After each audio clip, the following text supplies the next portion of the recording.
Seth Sanders bringing the energy too. Seth, I wish you could revive the winter vibes here. Please. Yeah, Dana, I like what you said. It's going to feel like March at the end of January. Yeah, it's going to feel like that outside as well. True. It's really warm out there. Have a couple of clouds streaming in. The reason it's warm, in part, is thanks to high pressure that's in control. But we do have some clouds that are going around the north and east side of that high pressure. You may notice that outside, but that precipitation is staying to the north and to the east of us, unfortunately.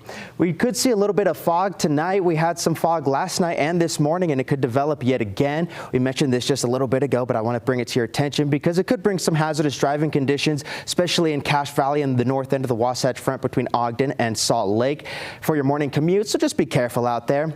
Temperatures right now across the Wasatch Front are in the 40s and upper 30s. The Wasatch back also in the 30s, about the same in Park City as it is here in Salt Lake. Southern Utah running a little bit warmer, however. We have Cannon Secrest down there. I know it's not super warm, but I mean, it's nice, right? 60s, 50s?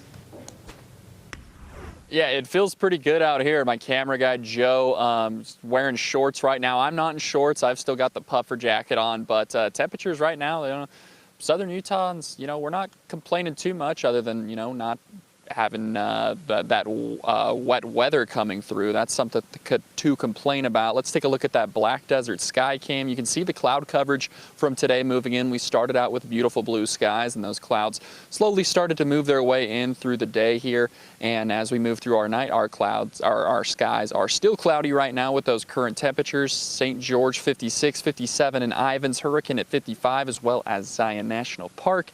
And then Cedar City, a little bit cooler up there, 43 degrees, but overall fairly warm down here in the southern half of the state. That cloud coverage that we saw moving in today down here in southern Utah, you can see it right there on that satellite radar. But our regional forecast for tomorrow, looking ahead, we've got 48 degrees up there in Logan, some 50s through Salt Lake and Provo, and a mix of some 50s and even 60s in St. George, with 65 degrees down here in St. George for tomorrow, 62 there in Kanab. St. George's full week forecast, we're getting up into the upper 60s on Sunday, 68 degrees, and we're going to stick around with those 60s through the next 7 days. But that's going to do it for the weather down here in southern Utah. We'll be right back right after the break.